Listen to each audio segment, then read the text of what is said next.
So the next part, I think, is John Horowitz is going to tell us. He's an associate vice chancellor for research, and he's going to tell us about core facilities.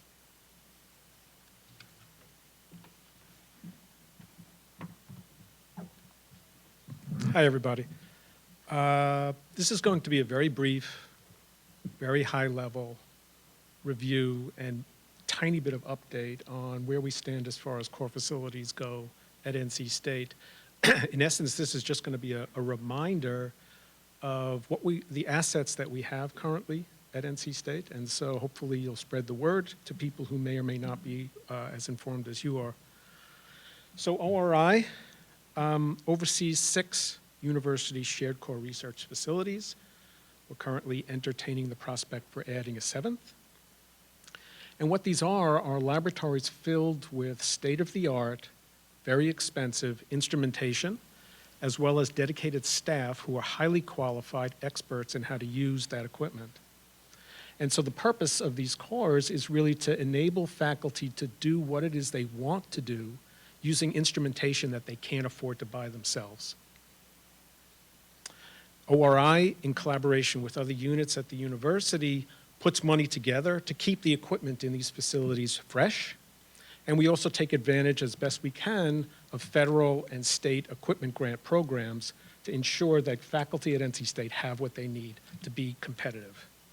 If you want to learn more, you can send people to that URL right there, and that will then give you links to all the cores at NC State. So let's just review quickly the cores that we have in place right now. I'm not going to go into any detail about who's there and what they do and the instrumentation that they have. I'll just mention them very briefly. The first is the Analytical Instrumentation Facility. This is a facility whose history extends all the way back at NC State to 1923. This is the home for unbelievable instrumentation to take a look at mostly hard materials, although there are plenty of soft materials that are being used in that facility as well. In addition, the AIF is expanding into the biological electron microscopy realm. And so it is really one of the premier establishments in the country for that kind of thing. The next is the Cellular and Molecular Imaging Facility. This is the university's home for confocal microscopy and enables faculty to take pictures like the one you see right up there at the top of the slide. And so there are people every day coming to that facility with all kinds of samples to be looked at, either live samples or fixed, and it's just an outstanding facility. The next is the Genomic Sciences Laboratory. This is the home for DNA sequencing at NC State.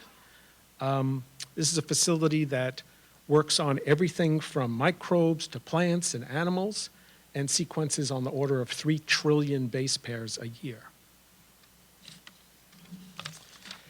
The next facility I just want to briefly mention is the most recent addition to our stable, and that's the High Performance Computing Center. You heard a little bit about that earlier. And this is a center that is expanding its user base every single day across the university, incorporating most recently a lot of faculty who are interested in bioinformatics. You'll probably be hearing a lot more about that in the future. Next, we have METRIC, or the Molecular Education Technology and Research Innovation Center, a very long name. And this is the home for X-ray crystallography, NMR work, and mass spec work at the university.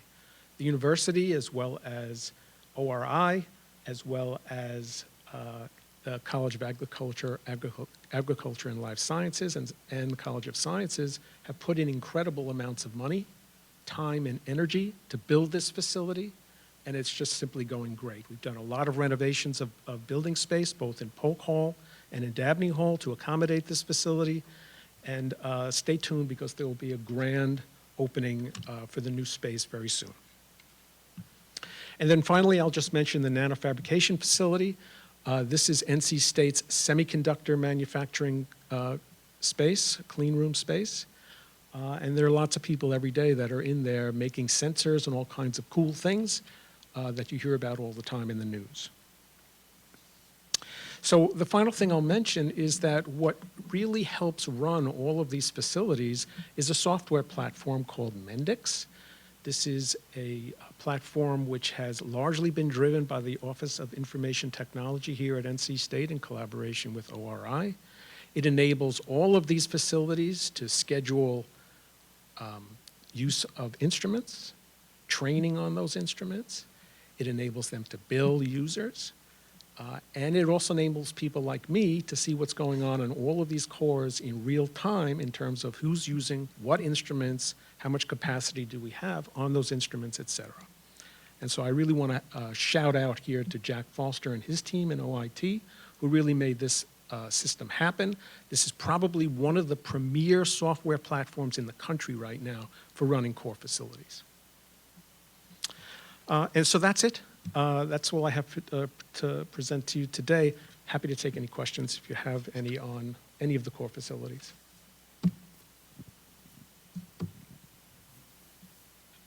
Okay, thank you.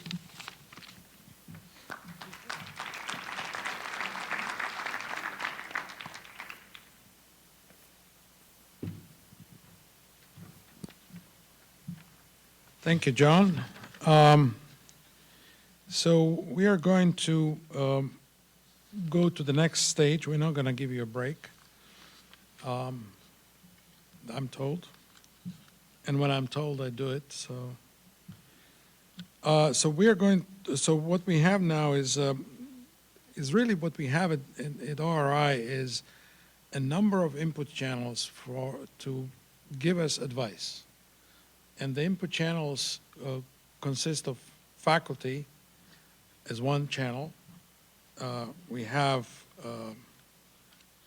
administrative personnel who does research administration, RSC. We have faculty, excellent faculty from the Research Academy giving us input of different kind. And we have associate deans for research from different colleges. And so what really I want to talk about is in fact, all of them are going to come up here and tell us summarize what they have been doing over the last year. And that gives diversity of opinions so the ORI can actually guide itself through the next year and during the year get advice that helps us change policies if need be, or disseminate information to appropriate groups. ROC is Research Operations Council, and it really provides the leadership from the college perspective at the university level. And that's very valuable, of course. I chair that group, and it really looks at growth opportunities, identifies areas of excellence, promotes cross-disciplinary and trans-institutional collaborations, and really discusses tactical things and current topics of interest. So for instance, this year what we did was we looked at building connections to industry. We looked at how increasing innovation and entrepreneurship can be done among faculty. We looked at research and graduate education. We looked at rankings, and we received updates on the Chancellor's Faculty of Excellence program. One of the things that has been the topic is also F&A. I think it's dear to the hearts of the ADRs. And our research generates maybe 50+ million a year in terms of money. That's called F&A. And how that is distributed is important because a fraction of that, typically a quarter maybe, goes to colleges. About half goes to the general administration coffers to be used for things like keeping the electricity going and air conditioning going and so on, and repairs, and the rest is divided in various chunks. And strategic investment fund that we have is about 13% currently of the total that is earned in a year. And this is where, for instance, cost share money comes from. This is where funding for some of the activities which we talked about actually earlier, which is supporting large projects so they can go actually and coalesce into something that's functional. That's where the funding for that comes from. But other things that we have coming up this year is diversity, for instance, professional development of the research administrators, and how to actually tell whether internal grants are working and the seed fund is doing its business, and so on. So, and then how to increase maybe gift accounts, because that's another source of money that's helpful. So that's ORC, and we will now hear from, and we heard the shared core research facilities again, so we're not going to hear that again, right? Or shall we call John and have him do it again? I'm looking at the program, so it's and so the next one is RSC exec. The chair will, oh, you will. Yeah.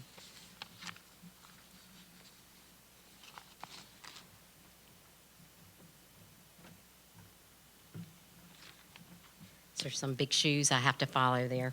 I apologize for my sexy voice. My allergies realize it's fall, even though the weather does not. But I am Jenny Moser. I am the chair of the Research Support Council for the next 2 years. The council is made up of research administrators from all across campus, including departmental level folks, centers, institutes, college, and even the central office folks. We meet multiple times a year, not necessarily every other month, but multiple times a year. It's a great way for us to disseminate information about changes in policies, procedures, best practices, training opportunities, pain points, and just a way of networking as well. We do reserve one meeting per year to engage in a volunteer activity so that we can give back to our community. For the past couple of years, we've partnered with the Food Bank of Central and Eastern North Carolina. In July, we had approximately 45 administrators participate, spend half a day sorting and packaging food to the tune of about 15,000 pounds of food, which equates to 12,500 meals for the food insecure in North Carolina. And again, it's another way for us to network, come together, work alongside with someone that you don't see every single day.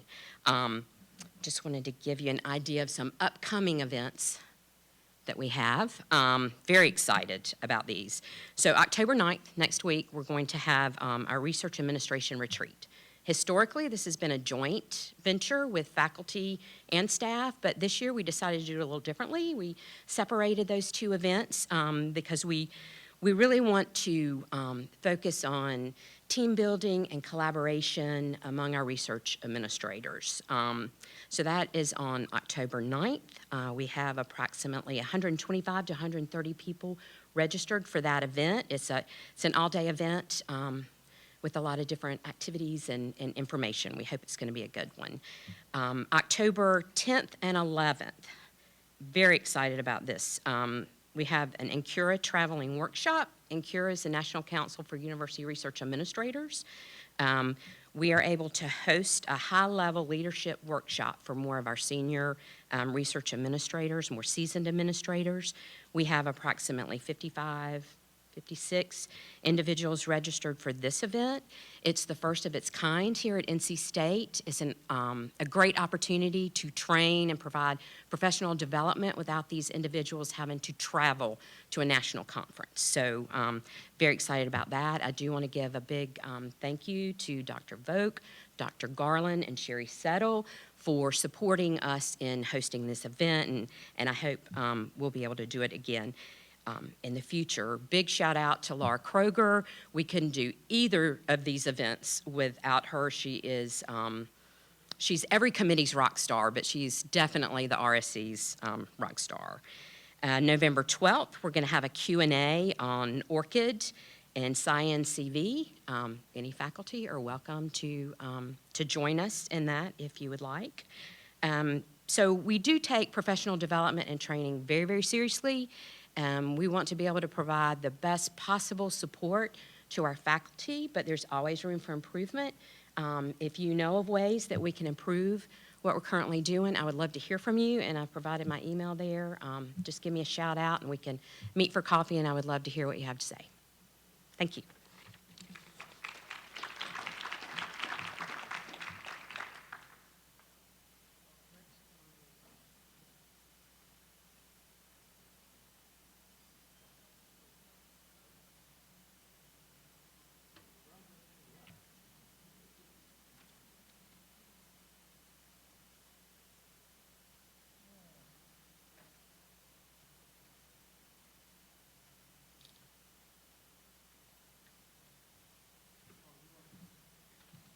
Hello.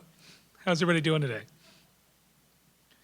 I'm Owen Duckworth. I'm chair of the URC for this year. It's University Research Committee. What we are is a committee that helps facilitate communication between the faculty and the research arm administration.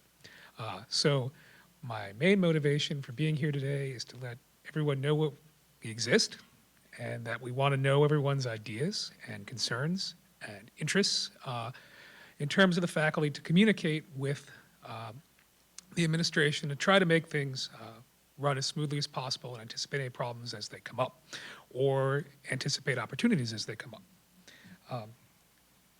Yeah. So let me give a few examples of what we've done previously and plan to do in the future. So last year we started by trying to come up with guidelines to improve communication and the function of the committee itself. Trying to figure out ways to better communicate with the faculty across all the colleges, possibly engaging some of the college research committees in a little more formalized manner to try to get more input to the community, to the committee from the faculty. We drafted a resolution to improve postdoctoral working conditions because we feel that postdocs are an extremely important component of the research community. We worked on trying to figure out ways to incentivize undergraduate research. Undergraduate research is obviously important to both the educational mission and the research mission of the university. We've also been trying to keep up with the changes and developments that are exciting in the cord facilities that we heard about earlier today. We review RISFs, so we are involved in the evaluation of the seed money that is distributed to faculty. And we also try to keep up on issues associated with cybersecurity that affect research and try to facilitate communication between the faculty and those that help us with that at the university level. So what are we going to do this year? So a major part of this will be thinking about how we interface with strategic plan. We want to update and improve our ISF metrics to try to make the evaluation metrics match a little more what we think the program is meant to be. And kind of like everyone else, we're trying to figure out ways to improve our understanding and our fostering of interdisciplinary research at the university in terms of improving collaboration and also improving our competitiveness towards some of these other efforts. There is a website if you want to learn more about it. I encourage you to, if you want to know more as well, or to communicate with us, to contact your URC representative. Every college has 2, I believe, is the current standard.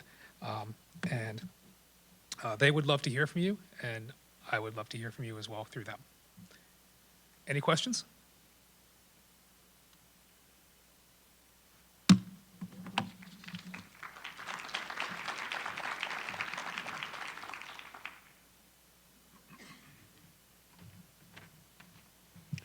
Hello, everyone. I'm Greg Parsons. I'm chair of the Research Leadership Academy. Research Leadership Academy is has been around since 2016. I think we were started in 2016, and we had our first meeting in the beginning of 2017, and Gail Jones, sitting over here, was the original chair.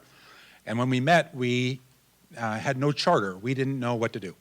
And so we kind of, Gail kind of led us through that painful process of figuring out what to do.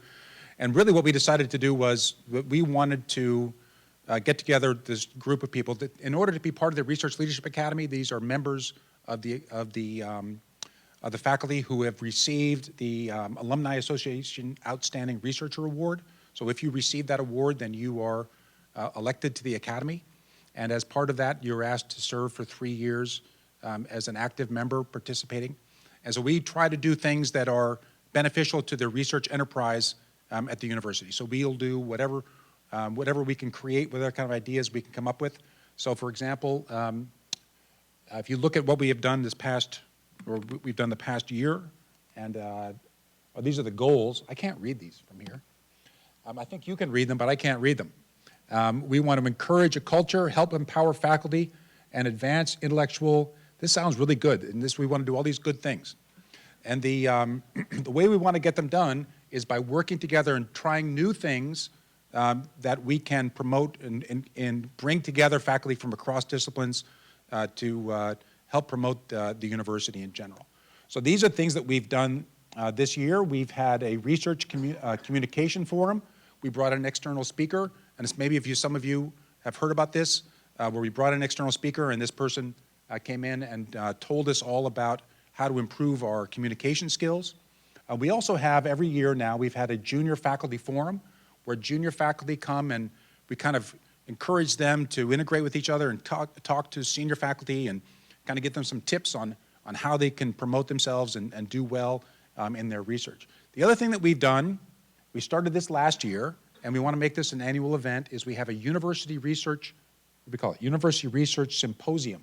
And the idea here is that we have researchers from across the university come together and talk about their research. Usually it's related to some sort of theme.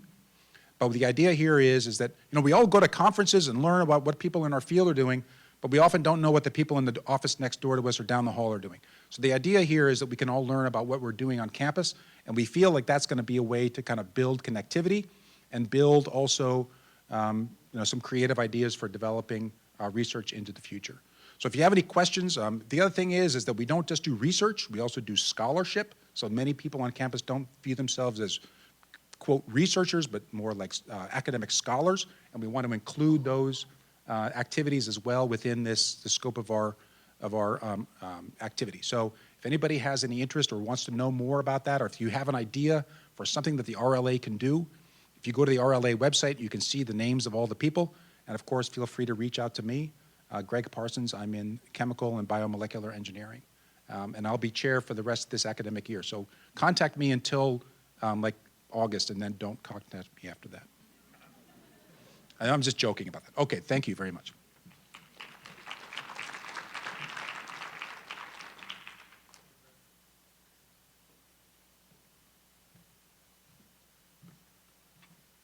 Well, so we are almost at the end. I want to say a few words. So I don't know how much, you should know how we are structured, but for those that may not, ORI consists of several units. The ones that are really direct operations in terms of research is the Office of Development, Research Development, that's led by Dr. Horowitz, who was here earlier. And then we have Office for Research Commercialization that's headed by Wade Fulghum. Is Wade here? No? I said a few words of what they do earlier on. They have really great successes. And then we have sponsored programs. Sherry, if you need Sherry. There's also compliance, Richard. And then we have operations, things like finances and other things. Rick is there. And then we have communications and operations. Genevieve. And we are about to actually start a unit that would be concerned with federal and other with issues of, relating to national security, and we'll be hearing about that soon. So I do want to thank everybody coming today. It really is important for us to A, tell you where we are, and B, get some input from you, because sort of if we put something in a strategic plan, we would really like to be able to actually achieve that. And we would also like to be able to say that the community, NC State research community, is behind that. So you will be getting probably two types of follow-up questionnaires. One is a survey that will be concerned just with this event. Correct, Laura? And then the other one is going to be a follow-up on the strategic questions, probably the four we have seen on one of the slides from the guest speaker, and a few other things. So thank you very much. In fact, we very much appreciate you being here today. The food is not there, although you can eat that as well. It's mostly sugar and carbs. But I would say it's in 1C, which is, I don't know which direction it is. That way? Okay. And I hope that you will take the lunch as an opportunity to talk to the guest speaker, network amongst you, and we will see you, at least some of you, next week at the RSC retreat, and then later on this year at various events. Thank you very much.